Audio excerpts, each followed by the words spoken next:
Bu, kita menghargai semua perkembangan pengetahuan, teknologi, peradaban, dan sebagainya. Tapi ibu jangan sampai lemah dalam satu hal ini. Demi Allah saya katakan, apresiasi tertinggi dari Allah kepada seorang perempuan yang telah berumah tangga, ternyata bukan profesi dunianya. Tapi ketika ibu bisa optimal menjadi seorang ibu dengan semua tugasnya. Kalau belum menikah jadi seorang anak dengan tugasnya. Kalau menikah belum punya anak jadi seorang istri dengan tugasnya. Nanti saya turutkan hadis-hadisnya.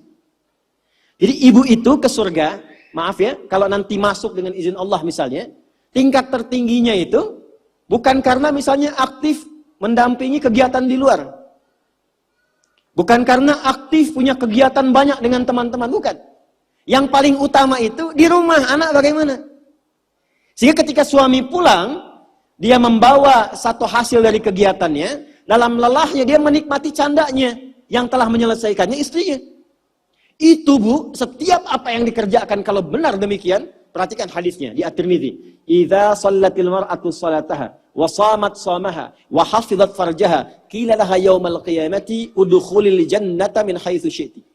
Kalau ada seorang perempuan enggak pernah salat sunnah, cuma salat fardu saja.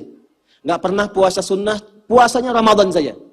Dia menaati pada suaminya, menjaga kehormatan keluarganya. Dia menempatkan tugas di rumah sebagai tugas utamanya. Maka apa yang terjadi? Qila laha yaumal qiyamati, dikatakan kepada perempuan ini saat kembali kepada Allah di yaumil hisab, udkhulil jannata min haitsu syi'ti. Cepat langsung masuk surga dari pintu mana saja yang kamu kehendaki. Enggak ada hisab. Sekarang ibu enggak dilarang, silakan. Pengajian banyakin, optimalkan. Tapi dengan pengajian itu balik bawa ilmunya kepada anak. Kalau perlu aja. Kegiatan di luar silahkan. Tapi jangan sampai, maaf, ibu aktif di luar, tapi anak ibu dititipkan pada orang lain.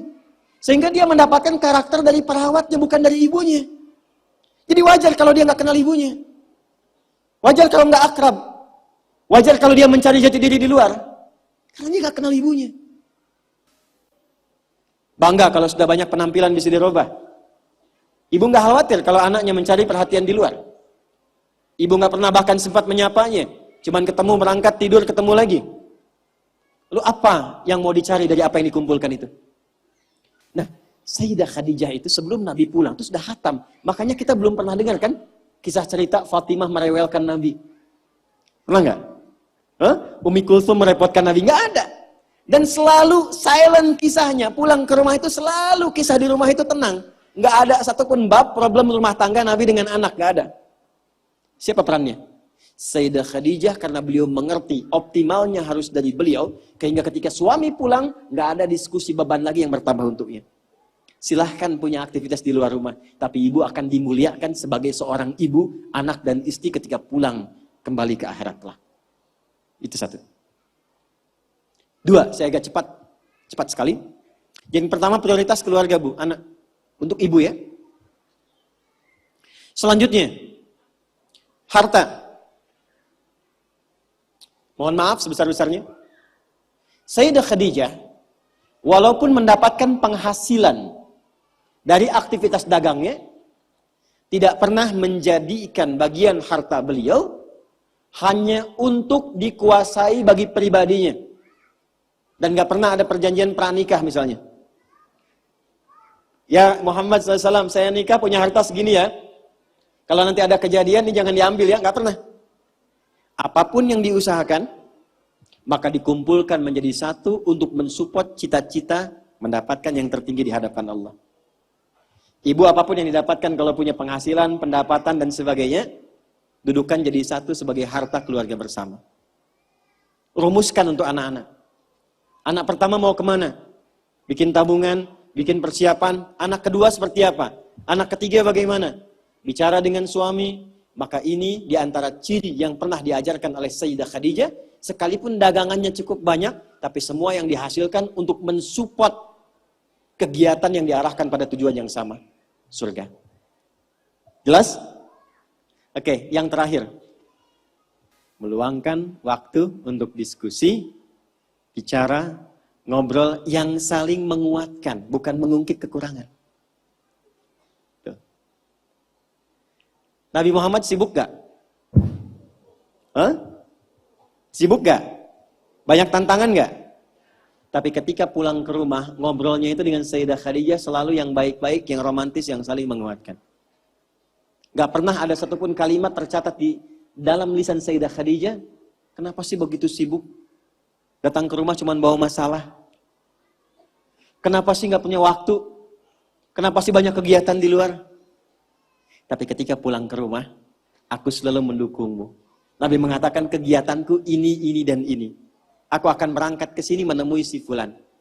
Baiklah, siapkan, optimalkan, Allah pasti melindungi. Sehingga semua kegiatan, beban yang dirasakan, itu ketika berangkat gak sendirian. Jadi beliau pun dalam sendirian pun merasakan aura-aura Sayyidah Khadijah.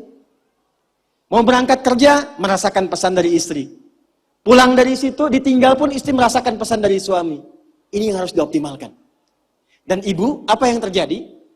Ketika dimanapun suami beraktivitas dengan pola seperti ini, maka Allah menjaga ikatan pertalian rumah tangganya, sehingga dijaga dari sifat-sifat rentan yang kemungkinan bergeser atau menodai kehidupan rumah tangganya.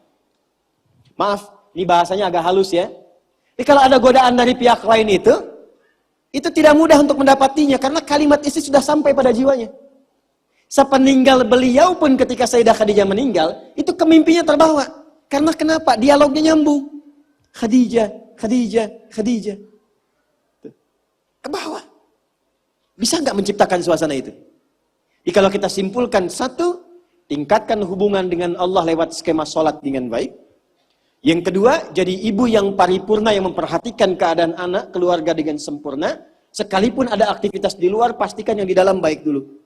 Yang ketiga, pintu dialog yang dibuka untuk saling menguatkan dengan pasangan. Itu terjaga, itu optimal, istiqomah aja Bu tiga itu sampai dengan meninggal. Maka silahkan tunggu panggilan pulang. Ya ayyatuhan nafsul mutmainnah. Irji'i ila rabbiki radiyatan mardiyah. Fadkhuli fi ibadi. Wadkhuli jannati.